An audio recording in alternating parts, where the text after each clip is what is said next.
In this video, I want to talk about how trauma affects the brain. Trauma is an emotional response on the part of the brain to a traumatic experience. The problem a person is having who's traumatized, the number one problem, is their brain has changed because of the trauma. And because this has happened, the traumatized person does not understand what has happened in the way they think and how they feel. And so to emotionally survive that lack of understanding, they will often develop habitual, unhealthy, harmful behaviors as a way of coping with that emotional stress they feel and how it's affected the brain. That's why they'll do drugs and alcohol or pornography or have domestic violence or whatever it might be, all as a coping mechanism to lower the pain threshold they feel emotionally because of the trauma. So let me give you some basic information in this tape about the brain and trauma. If you get involved with our level 2 training, we go into much more in depth. We don't have just one brain. We have 5 brains. We have, as many of you know, a left and right hemisphere. That's not necessarily a primary concern in a brain that is traumatized. More importantly is that we have 3 brains that are at 3 different levels in our brain. The first is up here in the front. It's called the neocortex. This is your thinking brain. This is your rational brain. Below that and behind that is your limbic system, which is your emotional brain. And I'm keeping this a little simplified, but it's just for the sake of understanding. When it comes to trauma, the most important part of the brain, or the third brain, is right here at the base of your skull, which is what we call the survival brain. Some of those who are evolutionists would call it the reptilian brain. But that aside, the survival brain has functions just that description. It is responsible for those automatic kind of actions and behaviors we do that we don't have to think about. Like right now, for example, every one of you that are hearing this, your heart is beating, pumping blood throughout your body so you can stay alive. That's your survival brain. God is smart. If I had to be responsible to tell my heart to pump blood so I could live, I would probably be dead right now, because at my age, I would forget to tell it. And so God, in His wisdom, said, don't worry about that. You don't have to worry about your breathing. You don't have to worry about your heartbeat. You don't have to worry about certain things. I'll make sure you have a part of your brain that takes care of that. Now, what happens with trauma, so the survival brain is there to keep the person alive. I think you understand what I'm saying. That's its function. So when a traumatic event occurs, remember, traumatic event is an unusual and extraordinary event in which the person thinks or feels their life is in danger. The moment a traumatic event occurs, the survival brain kicks in and hijacks the rest of the brain. Why? Because it's thinking and feeling, we're going to die. So I need to take over. You don't need to think, you don't need to feel, you just need to survive. And it will, I'm keeping this a little simple, but hopefully for you to understand. It will send a message to the rest of the brain. You need to do one of 4 things. You need to call for help. That's the first thing the person is in a survival situation to do. Help me, help me, help me. If no help comes, the survival brain says, okay, run. You need to flee. You need to flee. You need to get out of here. Or you need to fight. Or you need to freeze.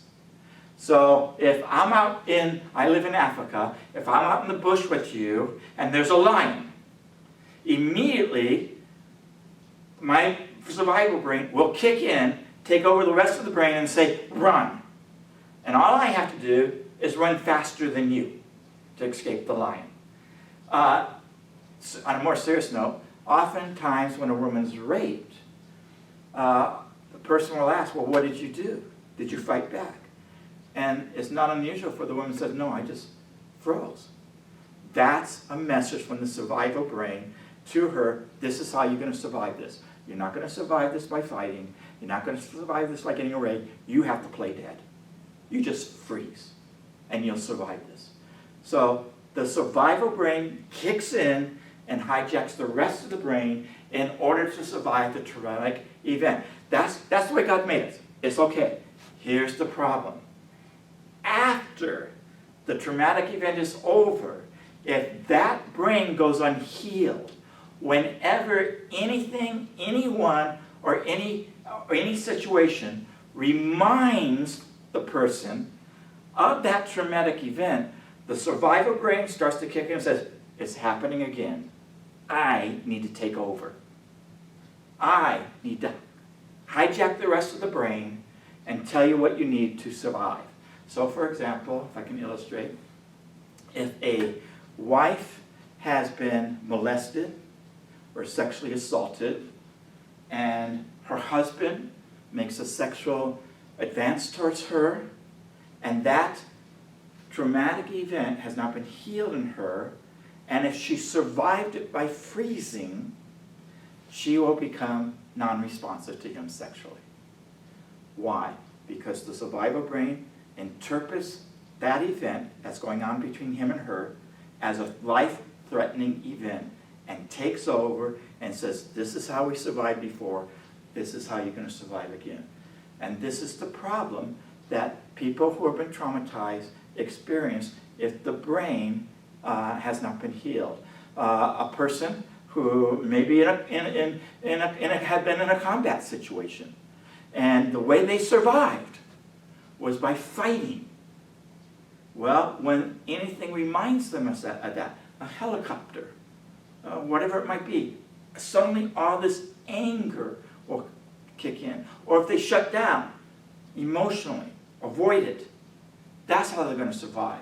One example of a soldier I dealt with had been in the war, first war in Iraq, and if you recall that war under the first Bush, our troops made great advances into Iraq that first couple of days. It was going lightning speed towards Baghdad with no opposition. And so this particular individual was in a unit, and they were headed towards Baghdad, and they had been up for 36 hours, very little food or water. They and this fast movement towards Baghdad. And the first altercation they faced was in a little village outside Baghdad, and there was this confrontation, and this gentleman came out of his house with an AK-47, and he started shooting at the other soldiers.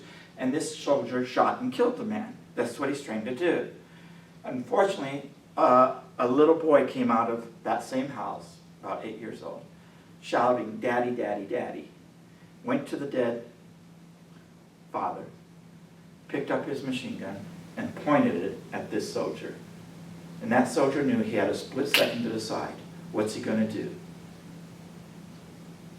And he shot that kid. Horribly traumatized. Because even though he had been trained to kill adults, he, as a U.S. soldier, is not trained to kill a child. Add to the problem, he has an 8-year-old son back at home, same age. When he came back to deal with his trauma, he shut down emotionally to his wife, to his son, wouldn't even let his son come sit on his lap or touch him, and would watch, hour after hour, the movie Black Hawk Down as a way of coping with numbing himself so he wouldn't have to feel the pain and the guilt and the shame of killing that little boy, though he really had no other choice. Well, God was gracious. Through a process of healing, God healed him. And he came to see me because his wife said, if you don't go get us help, I'm leaving you and taking our son. And so he came and we talked, and the Lord healed him. My point is this: he learned to survive that traumatic event by shutting down and avoiding. And that's how he learned to survive after he left. Even though, and this is part that's important, there was no longer a life-threatening event. If the traumatized brain goes unhealed, it will continue to react to anything it feels or thinks is traumatic in the way it survived before, even though it's not a life-threatening event. To heal that brain requires, as we talked about before, that individual feeling safe enough with the healer to disclose their story. In this gentleman's story I just told, he felt so ashamed for killing a little boy. He never, ever wanted to tell that story to anybody at any time. But it was the key to his healing.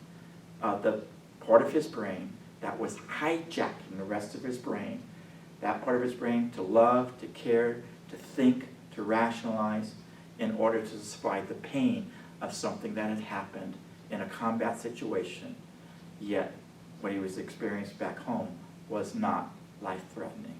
I hope this has been helpful for you, these brief explanations about what trauma is and how to heal it and how it affects the brain. If you're interested in getting more information, if you're interested in having any training seminars for your group, please contact us. The information will be following after this tape, and we'd love to begin a conversation of how we might be able to come and help you. God bless you.